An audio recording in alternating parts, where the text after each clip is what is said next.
અમદાવાદમાં બે મિત્રો વચ્ચે એક યુવતી બાબતે માથાકૂટ થઈ અને ત્યારબાદ મિત્રતા દુશ્મનીમાં ફેરવાઈ ગઈ અને મિત્રો વચ્ચે જ ખેલાયો હતો જીવલેણ ખેલ। પોલીસ કસ્ટડીમાં જોવા મળતા આરોપીઓ મંથન પરમાર, ઉમેશ વાઘેલા અને પ્રિન્સ પરમાર છે। રામોલ વિસ્તારના જામફળવાડીમાં આવેલા કામધેનુ મેદાનમાં આ ત્રણેય યુવકોએ તેમના અન્ય મિત્ર જૈનીશ ડીમાડીને ફરવા જવાના બહાને બોલાવી માર માર્યો હતો। જૈનીશને જીવન મરણ વચ્ચે ઝોલા ખાતો મૂકી મોબાઈલ, વાહન અને અન્ય વસ્તુની લૂંટ મચાવીને ફરાર થઈ ગયા હતા।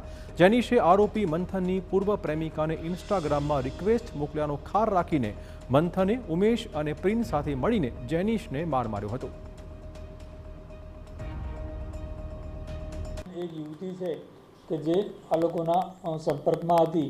જે યુવતી પહેલાં મંથન જોડે પણ વાત કરતી હતી અને જેનીશ જોડે બી વાત કરતી હતી અને તેના દ્વારા એને ઇન્સ્ટાગ્રામ જે એકાઉન્ટ છે ઇન્સ્ટાગ્રામ એકાઉન્ટમાં એમને વાત કરતી હતી અને રિક્વેસ્ટ મોકલતા હતા, જેથી મંથનને જેનીશ પ્રત્યે ગુસ્સો આવતા એના પોતાના ફોનથી એને બોલાવીને ઘરેથી બોલાવે ફોન કરીને કે આપણે બહાર જવું છે ને ત્યારબાદ અહીંયા રામોલ પોલીસ સ્ટેશન વિસ્તારમાં મેદાનમાં લઈ જઈને તેને માર મારવામાં આવેલો હતો।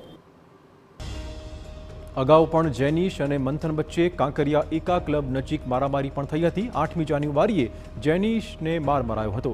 અધમુઆ થઈ ગયેલા જૈનીશને મેદાનમાં પડેલો જોઈ એક અજાણ્યા વ્યક્તિએ 108 એમ્બ્યુલન્સ સેવાને જાણ કરતા તેનો જીવ બચી ગયો છે। આરોપીઓ જૈનીશનું વાહન લઈ ગયા અને નંબર પ્લેટ પણ કાઢી નાખી હતી। જોકે તે જ નંબર પ્લેટ વગરના સ્કૂટરના આધારે કોમતીપુર પોલીસે પકડી પાડ્યા આરોપી અને રામોલ પોલીસના હવાલે કર્યા હતા। જે યુવક છે 8 તારીખે ઘરેથી નીકળેલો હતો અને ત્યારબાદ તેનું જે છે એ લોકો 8 તારીખે સાંજે કામધેનુ મેદાનમાં લઈ ગયેલા હતા અને ત્યાં આગળ એને માર મારવામાં આવેલો હતો।